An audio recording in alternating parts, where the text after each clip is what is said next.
Você provavelmente já encontrou ou interagiu com um objeto e pensou: nossa, como isso parece um bico de passarinho ou como parece com uma asa de borboleta. Se sim, eu queria dar boas-vindas para você, pois você acabou de observar a biomimética.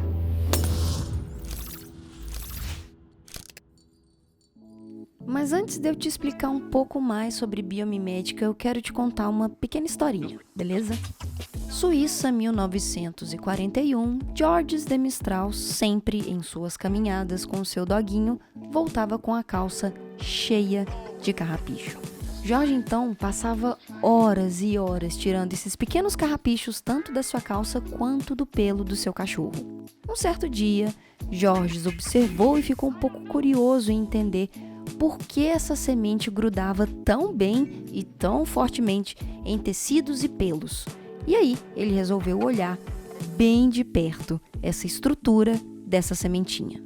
Jorge observou então pequenos filamentos entrelaçados que terminavam em pequenos ganchos. E isso era uma das causas de aderência dessas sementes a pelos ou tecidos.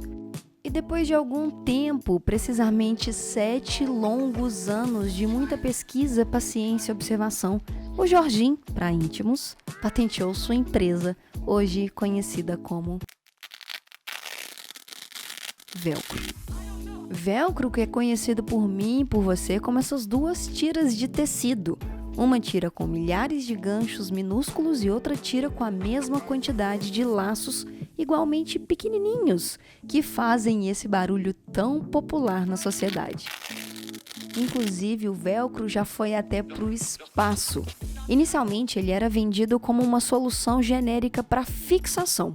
O produto, então, só decolou, literalmente, depois que a NASA o utilizou em 1967 na missão Apollo 1, como uma maneira conveniente de manter os objetos dos astronautas à mão.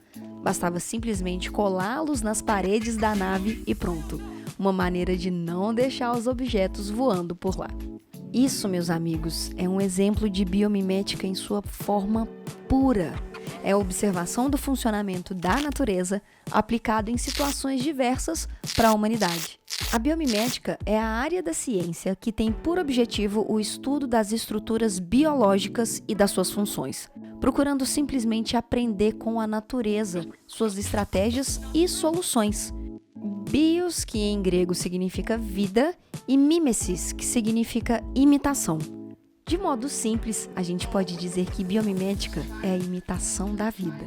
Imitar a vida em sua forma mais pura e simples, como por exemplo o trem-bala no Japão, que ao mudar o design de seu nariz para um formato similar ao bico do martim pescador, passaram a viajar de maneira mais silenciosa e também se tornaram 10% mais rápido e 15% mais econômicos. Isso aconteceu justamente porque o martim pescador mergulha para se alimentar. Ele troca rapidamente de um ambiente de baixa resistência, que é o ar, para uma com muita resistência, que é a água. E por isso, o bico dele possui a aerodinâmica perfeita para essa situação.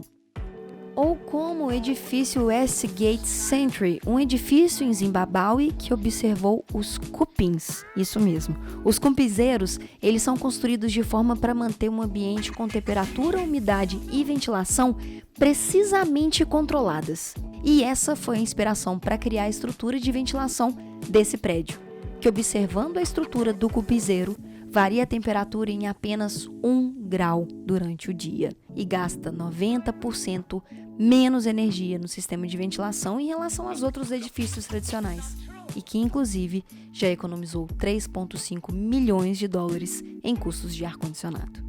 Porém, copiar a natureza não deveria ser uma questão somente econômica, mas sim sustentável e de obrigação da humanidade, porque observar a natureza nos dá a oportunidade de inovar e aprender com quem já faz isso há 3,8 bilhões de anos de puro brilhantismo em design sustentável e de autorrenovação. Os humanos, infelizmente, se acostumaram a olhar a natureza como uma entidade a serviço da humanidade, ou algo distante para ser contemplado, mas isso não pode existir mais. Em tempos de escassez, sustentabilidade não pode ser moda. Nós temos a obrigação de criar em conjunto com a natureza. Entender os limites e processos, sistemas e organismos vivos com o objetivo de criar soluções inovadoras para problemas reais, problemas causados por nós. Inclusive, Leonardo da Vinci, há mais de 5 séculos, já produzia esboços de máquinas voadoras com base na observação da anatomia do voo dos pássaros. Então, a pergunta que eu quero te fazer aqui hoje é: o que a gente pode observar e fazer para garantir os próximos 5 séculos da humanidade? O que queremos, então, é fazer um convite para você. Convite para a gente repensar junto a nossa forma de criar. Pensar nos insumos e impactos da nossa criação. Pensar em materiais reaproveitáveis para transmitir uma mensagem.